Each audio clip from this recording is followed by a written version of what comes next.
Bonjour à tous et bienvenue dans Smart Patrimoine. Smart Patrimoine, l'émission qui vous accompagne dans la gestion de vos finances personnelles, mais l'émission qui décrypte également avec vous les enjeux et les actualités du secteur de la gestion de patrimoine. Une émission que vous pouvez retrouver tous les jours sur Bismart for Change, sur les réseaux sociaux de Bismart for Change et bien sûr, vous pouvez nous écouter en podcast sur toutes les plateformes de podcast. Au sommaire de cette édition, nous commencerons tout d'abord avec les clés de l'IMO, le rendez-vous dédié à l'immobilier ou à l'investissement immobilier de Smart Patrimoine. Et en l'occurrence, nous ferons un focus aujourd'hui spécifiquement sur la classe d'actifs logistiques en immobilier. Quelles sont les tendances au premier trimestre 2025 ? Nous décrypterons donc cette classe d'actifs avec Simon-Pierre Richard, directeur du département industrie et logistique chez JLL. Nous enchaînerons ensuite avec Enjeu Patrimoine, un enjeu patrimoine consacré à l'investissement obligataire, alors que cette classe d'actifs pour le coup peut être sous stress, sous tension, notamment la partie longue de la courbe de taux aux États-Unis. Que faire et quelle stratégie dans un contexte comme celui-là ? Nous poserons la question à Alain Krief, responsable de la gestion obligataire chez Edmond Rothschild Asset Management, mais aussi à Clément Blériot, fondateur et gérant de 1909 Gestion Privée. Et puis enfin, dans la troisième partie de l'émission, dans l'œil de l'expert, nous reviendrons sur une stratégie bien connue, celle de faire appel à une holding lorsque l'on est dirigeant ou chef d'entreprise. Mais qu'est-ce que cela implique en matière de gestion de trésorerie ? Nous poserons la question à Cyril Pichot de Cailleux, directeur général de Sapienta Gestion. On se retrouve tout de suite sur le plateau de Smart Patrimoine. Et nous commençons tout de suite donc avec les clés de l'IMO, le rendez-vous dédié à l'investissement immobilier ou à l'acquisition immobilière de Smart Patrimoine. Et en l'occurrence, nous allons tenter de comprendre un peu plus en détail ce qui se joue sur la classe d'actifs logistiques au sein de l'immobilier au premier trimestre 2025. Pour en parler, nous avons le plaisir de recevoir sur le plateau de Smart Patrimoine Simon-Pierre Richard. Bonjour Simon-Pierre Richard. Bonjour. Bienvenue sur le plateau de Smart Patrimoine. Vous êtes directeur du département industrie et logistique chez JLL. Alors l'immobilier logistique, c'est une classe d'actifs dont on parle beaucoup depuis le Covid, depuis le confinement même, où il y a eu une explosion du e-commerce et donc une demande assez forte sur des entrepôts, tout simplement. Et au global, l'immobilier logistique, on est à présent en 2025, ça fait 4 ans qu'on dit ça. Est-ce que les choses ont changé ? Est-ce que vous avez vu une évolution ? Et comment se porte la classe d'actifs début 2025 ? Alors c'est une classe d'actifs qui fonctionne plutôt bien et qui est plutôt résiliente par rapport aux autres classes d'actifs comme le bureau ou le retail ou même le résidentiel à certains moments. Depuis le Covid a été un accélérateur de tendance. Bien sûr. Donc, beaucoup d'investisseurs ont commencé à se pencher un peu plus sur cette classe d'actifs-là parce que c'était un moyen pour eux d'investir dans l'économie réelle et en fait de suivre les grandes tendances de l'économie. Bien sûr. Comme le e-commerce et donc les modifications des modes de consommation. Cette tendance-là, elle a plutôt continué. Après, ça reste un marché d'investissement et donc forcément, quand il y a une crise, c'est un marché qui se retourne avec la crise. Donc 2023 a été une année très compliquée parce que c'est une année qui s'est retournée pour tous les marchés. Oui, bien sûr. Et vous l'avez vu ça d'ailleurs dans l'immobilier logistique, ce sujet taux, ce sujet accès à l'immobilier ? Avant 2023, on fleurait à peu près les 7 milliards d'euros d'investis par an. En 2023, on est tombé à 3 milliards. D'accord, ok. Et on a un repricing qui s'est fait sur les marchés d'environ 35%. Donc il y a eu vraiment un retournement en 2023. L'avantage, c'est que c'est un repricing qui a été assez rapide. Et donc, en fait, dès fin 2023, début 2024, on a eu un redémarrage de ce marché-là. Donc, en fait, 2024 est plutôt une belle année, puisqu'on a fini avec à peu près 5,3 milliards investis sur ce marché-là en France. Et ce qu'on voit, en tout cas, depuis le début d'année 2025, sur le premier trimestre, c'est qu'on est sur des chiffres qui sont à peu près stables par rapport à 2024. D'accord, ok. Donc, si on se dit que 2024 a été une année de redémarrage, on peut se dire que 2025 devrait plutôt être une année de stabilisation par rapport à 2024. Parce que ça reste une classe d'actifs qui est soumise à tous les changements macroéconomiques, aux tensions géopolitiques. Et donc, quand on a des problématiques de financement sur les marchés, forcément, ça a des impacts quand on achète de l'immobilier. Quand on est une entreprise et qu'on veut choisir ou non de changer de bureau, quand on est un particulier et qu'on veut choisir ou non de changer d'appartement ou de maison, on peut reporter à plus tard un projet en fonction effectivement du contexte économique. Quand on a une activité économique et qu'on a besoin d'entrepôts logistiques, c'est quand même plus compliqué. Comment expliquer que la tendance effectivement est suivie, celle qu'on a pu voir sur le bureau ou le résidentiel ? Parce que quand on déménage un entrepôt, c'est des grandes tailles et donc forcément il y a des enjeux d'investissement pour les entreprises qui sont assez colossaux. D'accord. Donc les utilisateurs, en tout cas les chefs d'entreprise qui vont utiliser les entrepôts, en ce moment ont plutôt tendance à attendre le dernier moment pour sauter. D'accord, je comprends. Ils vont plutôt chercher, ça va prendre beaucoup plus de temps qu'au préalable et on va vraiment se dire j'y vais mais parce que j'ai vraiment plus le choix. Si j'ai une capacité à absorber on va dire, la croissance ou en tout cas les chocs sur l'instant T ou en tout cas sur le court terme, par manque de visibilité, à ce moment-là, on va plutôt rester là où on est. Donc en fait, on voit que la demande des utilisateurs, elle est plutôt bonne, elle est plutôt présente. Il y a de la demande à l'heure actuelle. Il y a de la demande, mais la réalité, c'est que pour concrétiser cette demande dans une transaction, ça prend énormément de temps. Il y a plus de réflexion, si je comprends bien. Parce qu'il y a beaucoup plus de réflexion et on va avoir plus de mal à appuyer sur le bouton pour lancer cet investissement-là. Donc on est dans un marché où il y a de la demande. L'offre est toujours présente sur le territoire français, sur le territoire européen? Alors l'avantage, c'est que cette crise, elle a pu permettre à certaines entreprises de libérer des entrepôts. Donc forcément, on a eu un taux de vacances qui a un petit peu augmenté, ce qui permet de regagner un peu de fluidité sur les marchés. D'accord. Puisqu'on était avant dans une situation où en fait on n'avait pas d'offres, donc on n'était pas capable de répondre aux utilisateurs. Là maintenant on est remonté sur des taux de vacances d'environ 6% en France, ce qui est plutôt un bon taux de vacances parce que ça permet d'être en capacité de répondre à la demande des utilisateurs. Donc ça c'est plutôt pas mal. Mais la réalité c'est qu'après cette offre qui est là, elle n'est pas forcément adaptée à tous les besoins des utilisateurs parce que le développement est tellement compliqué qu'on n'a pas forcément des produits neufs, des produits verts, des produits qui répondent d'un point de vue layout de bâtiment exactement à ce que les utilisateurs veulent. Parce que les demandes ont changé, les besoins ont changé. Parce que c'est vrai que quand on dit logistique, on a cette idée effectivement qu'on a un gros entrepôt dans une zone où il n'y a pas grand-chose et qui va alimenter ensuite, peut-être proche d'une autoroute d'ailleurs, et qui va alimenter ensuite régulièrement avec des commandes qu'on aurait pu faire sur Internet. C'est pas que ça la logistique aujourd'hui. C'est pas que ça, c'est un peu plus compliqué que ça. Oui. Alors, il faut souvent être à proximité d'une autoroute parce qu'il faut bien que les camions arrivent et repartent à un moment donné. Mais ce qu'il faut jamais oublier, c'est que ce qu'on appelle la logistique, c'est un réseau de bâtiments. Oui. Et en fait, on va avoir des très gros bâtiments. Du coup. Oui. Avec le transport entre les bâtiments, absolument. Et donc, on va avoir d'assez gros bâtiments à certains endroits, plutôt un peu plus loin des pôles de consommation. Et plus on va se rapprocher des pôles de consommation, plus on va avoir des bâtiments et de taille intermédiaire, voire de plus petite taille pour aller livrer jusque vous, moi, le magasin du coin. À partir du moment où on se dit ça, ce qu'il faut bien comprendre, c'est que les utilisateurs, ça reste des entreprises comme tout le monde. Et donc, quand on voit toutes les problématiques ESG qu'on peut avoir aujourd'hui, des grands utilisateurs, que ce soit des prestataires logistiques ou que ce soit directement des industriels, vont aussi vouloir verdir leur bâtiment, améliorer les caractéristiques ESG. Donc, quand vous avez un bâtiment des années 80, il ne répond pas forcément en termes d'isolation, en termes de photovoltaïque, aux besoins ou en tout cas aux commitments que les entreprises ont fait. Et ça, c'est dans le cahier des charges aujourd'hui de la demande des clients. C'est dans 100% des cahiers des charges des entreprises. Donc ça implique de transformer une partie du parc immobilier existant. Ça implique de restructurer l'existant en fonction de ce qu'on est capable de faire et ça implique aussi parfois d'aller renouveler, d'aller travailler sur de la friche pour démolir, reconstruire certains bâtiments ou alors aller chercher d'autres capacités de développement. Et ce qui amène à un sujet qu'on suit beaucoup dans Smart Patrimoine, c'est le sujet investissement immobilier. Ça demande du coup des investissements. Et quel intérêt d'investir aujourd'hui dans la classe d'actifs logistiques ?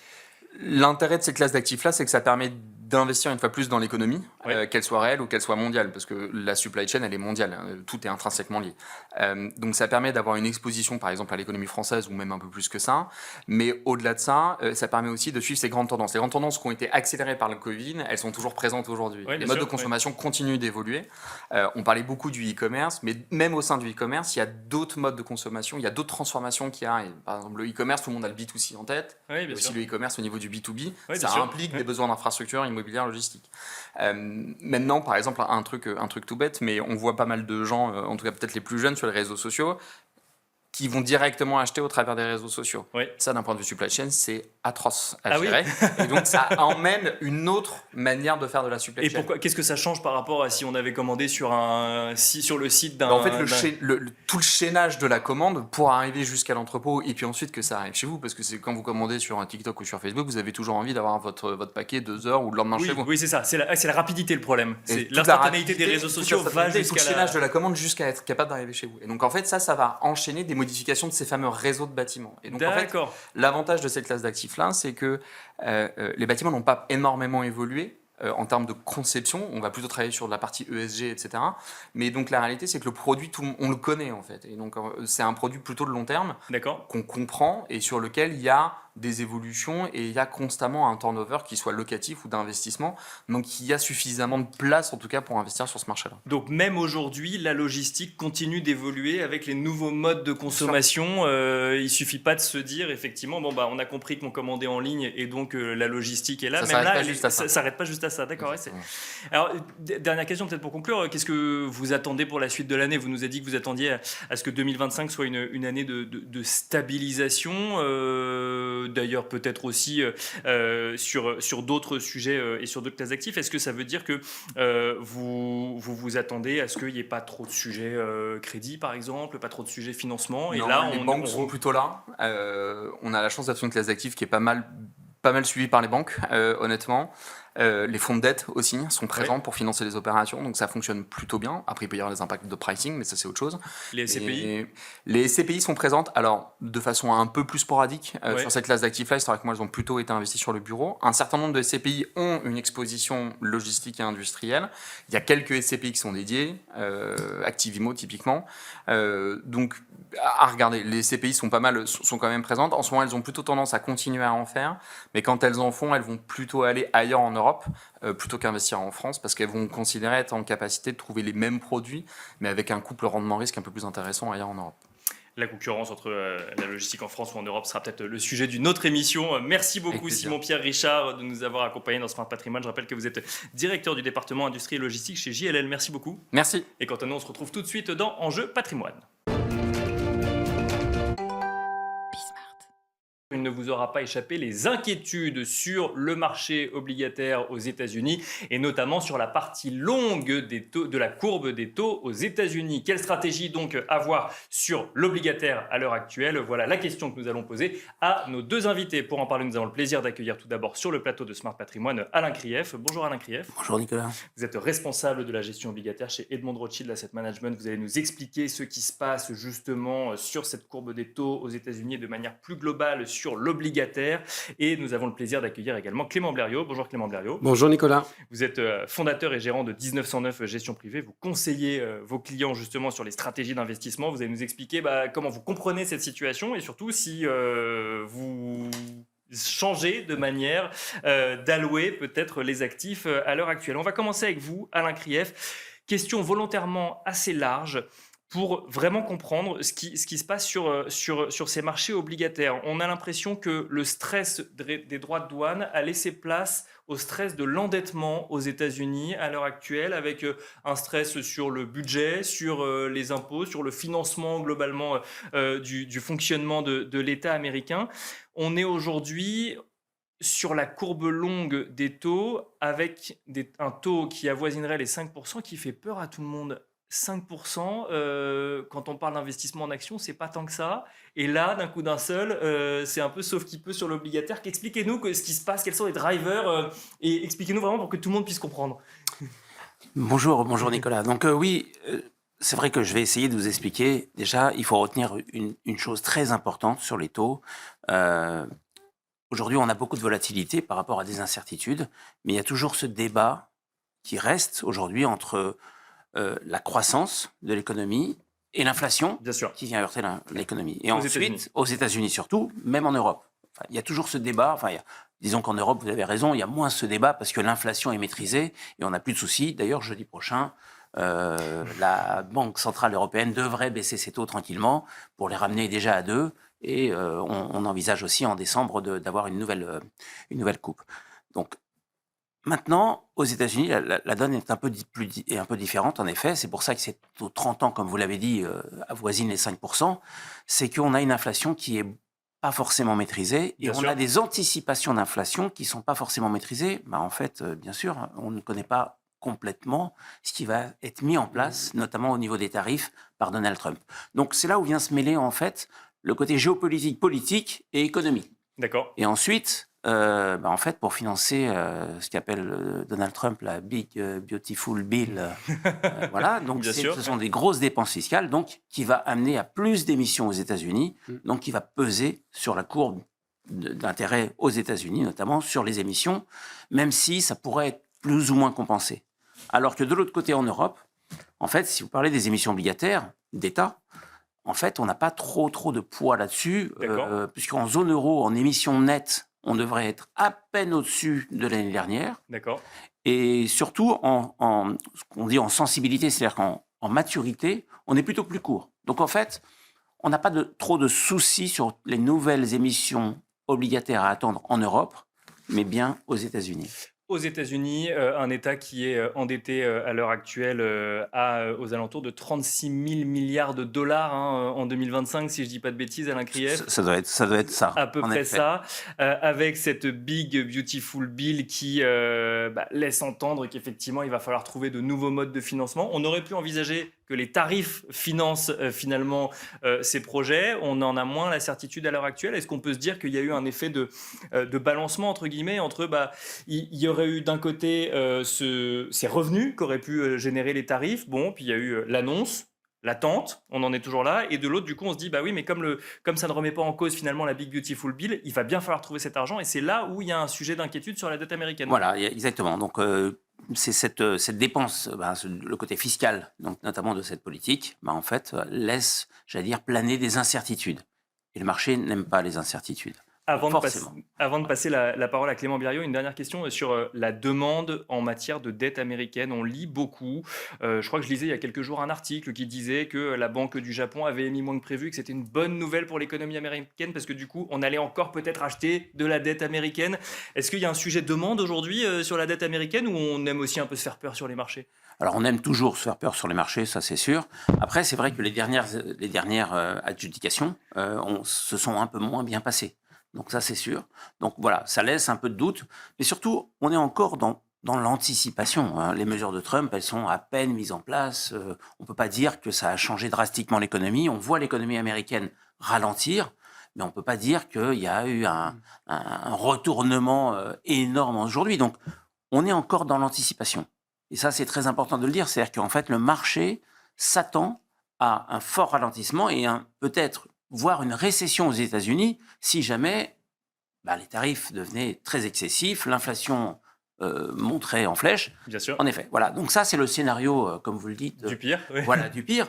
C'est pas votre scénario d'ailleurs, Et rapidement. En effet, ce n'est pas notre scénario, tout à fait. On voit vraiment un ralentissement aux États-Unis, mais on ne voit pas les États-Unis aller en récession.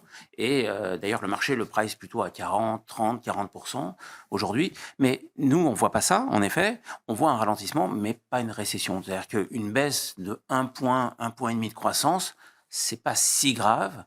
Et c'est, j'allais dire, par rapport au taux qu'on a aujourd'hui, c'est pas dramatique.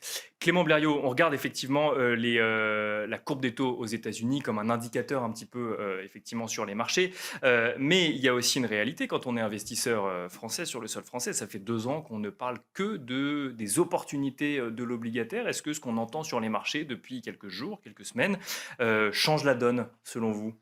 Alors, il y a beaucoup de choses qui changent la donne. Je pense que déjà, il faut partir du principe que l'équilibre action-obligation, comme on l'entendait il y a quelques années, n'existe plus. Il n'est plus sur le même modèle. C'est-à-dire que, en fait, les obligations ne sont plus un rempart, un airbag, une couverture par rapport aux actions. Elles viennent en fait en complément de rémunération. Et je pense que il faut déjà interpréter les obligations. Il n'y a plus le sans risque et la performance, quoi. C'est plus comme ça qu'on voit les choses. C'est plus aussi simple que ça. On l'a bien vu d'ailleurs en 2022, où effectivement les actions et les obligations sont parties à la trappe. Partant de ce principe-là, en fait, oui, alors il faut bien évidemment différencier les différentes possibilités d'investissement dans les obligations, puisqu'effectivement, on peut faire du souverain, on peut faire de la subordonnée financière, du corporate, du high yield, etc., etc. Donc, dans les obligations, il y a beaucoup de choses à faire. Et effectivement, il faut faire attention aux indicateurs. Partant de ça, nous, comment on agit au sein de 1909 Gestion Privée par rapport à nos clients ? Toujours simple et basique. On en revient toujours au profil de l'investisseur, donc la sensibilité du risque. La sensibilité du risque nous donne un espoir de rendement. Et partant de ce principe-là, on va orienter nos clients. Et est-ce que du coup, l'investissement sur le marché obligataire est aujourd'hui pour une sensibilité de risque un peu différente d'il y a quelques années ? Disons qu'en fait, là où le conseil en gestion de patrimoine a toute sa place, c'est qu'il va effectivement reparamétrer par rapport aux conditions de marché. C'est-à-dire que, oui, le risque sur l'obligataire, il est plus intéressant sur du high yield que sur de l'investment grade. En revanche, on va plutôt les orienter sur du taux court. D'accord, voilà. Oui, bien sûr. Voilà. Et donc, c'est à nous, effectivement, de pouvoir analyser et décrypter en toute pédagogie le marché obligataire aux clients. parce que c'est quand même assez complexe. Je pense que l'obligataire est beaucoup plus complexe que les actions, en tout cas pour l'investisseur final. Donc, à nous de l'orienter, mais surtout de lui expliquer qu'effectivement, il y a un risque obligataire. Mais derrière chaque risque, il y a aussi une opportunité de rendement. Le crédit aux entreprises, je vous pose la question à tous les deux, on va commencer avec vous Clément Blériot, le crédit aux entreprises, parce que c'est là aussi où on allait chercher la performance sur l'obligataire, donc on parle de corporate, pas forcément de high yield, c'est quelque chose qui a toujours sa place dans une allocation à mi-2025 ? De mon côté, tout à fait. Après, effectivement, il faut, comme pour des actions, faire bien attention à l'entreprise, à son secteur d'activité, à voir si elle est sensible aux droits de douane ou pas, si elle travaille beaucoup sur les exportations, si aussi elle est dépendante des cours de change, par exemple. Donc oui, les corporates, bien sûr, elles ont besoin des investisseurs finaux. Et après, il faut bien évidemment sélectionner. Et c'est pour ça qu'on essaye d'être au plus près des gérants de fonds que l'on plébiscite. D'accord. Voilà, avoir un accès direct. Et pour suivre ce que vous disiez, sur les corporates, on est plutôt pareil sur, sur la partie courte. Sur high yield courte. Voilà. D'accord, courte. Ouais. Alors, high yield courte et même sur les corporates ? Et oui, et même sur les corporates. D'accord. Okay. Ouais. Après, on peut se permettre d'aller un peu plus loin sur les corporates à partir du moment où effectivement on a bien analysé la société, sa position dans son environnement et les perspectives de croissance de la société. Alain Krief, même question, le crédit. Le crédit, chez nous, on dit une chose très très simple. Crédit is the new cash, en fait. D'accord. Parce qu'on parlait des dettes des États. Si on se place sur les entreprises ont fait beaucoup plus d'efforts à cercler, à maîtriser leur endettement que les États. Donc, j'ai envie de vous demander, écoutez, vous préférez prêter à un État qui va encore s'endetter, vous ne savez pas jusqu'à quand, ou à une entreprise qui maîtrise complètement sa dette et qui vous dit, voilà, je vais réduire mon levier et mon endettement. Le marché a bien compris. Et c'est pour ça qu'aujourd'hui, il faut bien le voir, dans les marchés obligataires, vous avez en effet le marché de crédit et le marché de taux d'État. Vous avez une volatilité qui est très forte sur les taux d'État. Sur le crédit, c'est pas le cas. D'accord. Donc, et c'est pour ça que quand vous achetez une dette de crédit, alors vous avez parlé en effet, Clément, de l'investment grade, du high yield, qui est très intéressant, et je vous rejoins complètement. À l'intérieur, quand vous prêtez aux entreprises, vous avez vraiment, il faut le rappeler, deux risques. Ce risque de taux d'État et ce risque de crédit, de solvabilité de l'entreprise. Oui, bien sûr. Et c'est là où ce qui est la magie, j'allais dire, de l'obligataire, c'est que ces deux risques se compensent, en fait. C'est-à-dire que, normalement, si les entreprises vont bien, c'est que la croissance va bien, etc. Donc, cette partie solvabilité d'entreprise se porte bien. Donc, vous n'avez pas à avoir de remonter les taux. Et de l'autre côté, finalement, le taux d'État vous protège. Même si, j'allais dire, on n'est pas là à envisager des baisses de taux majeures. Enfin, oui, côté Europe, moins côté US. Mais en effet, si jamais on allait vers une récession, on en parlait tout à l'heure, ces taux d'État baisseraient. Donc, en fait, ça compenserait éventuellement le problème de croissance. D'accord. Et ça, c'est la beauté. Alors, après, quand on rentre dans le détail, je vais simplifier, c'est vrai que là, on parle plutôt d'investment grade. Donc, les entreprises de meilleure qualité qui agissent comme ça, les entreprises à yield, un peu moins comme ça, où j'allais dire, la qualité de l'entreprise est primordiale avant même la volatilité des taux d'État. Donc, je rejoins complètement Clément, on aime beaucoup le high yield. Alors, c'est vrai plutôt court pour être moins sensible justement au taux d'intérêt d'État. Et ensuite, on aime surtout les subordonnées financières, les subordonnées corporates qu'on appelle les hybrides corporates. Et là, aujourd'hui, vous avez, il faut le rappeler, des rendements tout à fait honorables, au-dessus de 5% sur du high yield, vous avez même du 6%. Donc aujourd'hui, le total yield, ce qu'on appelle donc la somme du taux d'État et de cette prime de risque crédit, en fait, c'est formidable encore aujourd'hui et c'est une très belle opportunité pour investir. Merci messieurs, merci Alain Krief, merci Clément Blériot d'être venu sur le plateau de Smart Patrimoine, merci à vous et on se retrouve tout de suite dans l'œil de l'expert. Quelle gestion de sa trésorerie dans une holding dans un contexte de baisse des taux courts? Voilà le sujet qui va nous animer dans l'œil de l'expert. Et pour en parler, nous avons le plaisir d'accueillir Cyril Pichot de Cailleux. Bonjour Cyril Pichot de Cailleux. Bonjour. Vous êtes directeur général de Sapienta Gestion. C'est la problématique en ce moment pour la gestion des holdings, le sujet trésorerie dans un contexte de baisse des taux courts, Cyril Pichot de Cailleux. Oui, c'est une vraie problématique parce que les taux courts ont baissé assez fortement. Il y a 18 mois, le Euribor 3 mois était à peu près à 4%. Il est désormais à 2%. Il y a beaucoup de comptes à terme qui ont été remboursés dans les holdings. Donc, ils cherchent des nouvelles solutions. Et forcément, c'est moins rémunérateur. Et donc aujourd'hui, si on prend un tout petit peu de recul, l'objectif de trésorerie pour la holding, c'est lequel? L'objectif, il y en a deux en fait. Nous, on différencie les trésoreries courtes et les trésoreries longues. Trésorerie courte, c'est quelque chose qui doit être disponible à tout moment, sans pénalité aucune, pour pouvoir récupérer son argent. À l'inverse, les trésoreries longues, on peut se donner en général un peu plus de temps. Ce qu'on aime bien aussi, c'est dans les trésoreries, on considère que c'est plus des trésors en fait, parce que c'est quand même de l'argent et des bénéfices qui ont été engrangés dans le passé. Oui, il faut en qui ont prendre été bien remontés soin. par dividende pour la plupart. Exactement. Et donc, faut en prendre bien soin. Ensuite, le dernier objectif, c'est de couvrir par rapport à l'inflation, évidemment. Voilà. De couvrir par rapport à l'inflation. Et alors, ce qui nous amène justement sur le sujet des niveaux de taux à l'heure actuelle, pourquoi est-ce qu'on regarde ça sur le sujet trésorerie des holdings? Parce que en fait, il faut différencier les taux courts et les taux longs. On dit toujours les taux sont en train de baisser. Les taux longs, ils baissent pas. Ouais. Les taux courts baissent. Parce que les taux courts, c'est les taux administrés par les banques centrales. Les taux longs, c'est les taux, c'est le marché qui va décider le prix des taux. Donc ça, c'est quelque chose qu'il faut regarder. Après, on a quand même des bonnes nouvelles et des choses qui favorisent une baisse de ces taux courts. C'est la baisse de l'inflation, la baisse des prix de l'énergie, la force de l'euro qui est déflationniste. Voilà. Faut savoir, au niveau de la BCE qui se réunit dans 2 jours, il y a une baisse de 25 BP qui est attendue, donc pour mettre le taux de dépôt à 2%, et d'ici la fin de l'année, une nouvelle baisse pour atterrir vers 1,75%. Dans ce contexte, qu'est-ce qu'on fait de sa trésorerie au sein d'une holding, Cyril Pichot de Cailleux? Là, on a plusieurs solutions. Vous avez bien compris, les deux problématiques, c'est la disponibilité et éventuellement la tolérance à des pertes latentes juste ponctuelles. Si vous voulez vraiment sur de la trésorerie courte, les OPC monétaires semblent être la meilleure solution. D'accord. Une OPC monétaire actuellement, en rythme annualisé, ça rapporte un peu plus de 2%, voilà, et ça va baisser avec la baisse des taux courts. Faut le savoir. À l'inverse, on peut avoir des produits où la disponibilité n'est pas forcément immédiate, mais où on a une vraie garantie sur son capital à échéance, comme les produits structurés sur les taux, voilà, ou comme les comptes à terme et les dépôts à terme. Les comptes à terme peuvent faire du sens, même s'ils rapportent moins, parce que vous allez figer un taux, le taux actuel, dans une durée que vous allez définir. Et enfin, il y a une autre catégorie que nous on trouve intéressante, c'est tout ce qui sont où la disponibilité est immédiate, les fonds obligataires ou les fonds qu'on appelle de performance absolue. D'accord. Un fonds obligataire, alors évidemment avec des durations courtes, pour pas prendre ce risque de taux long. Les taux longs, la tendance est quand même pas très très claire. Aux États-Unis surtout, oui, bien sûr. Voilà, aux États-Unis en particulier, mais même en Europe, la courbe des taux s'est repentifiée assez fortement.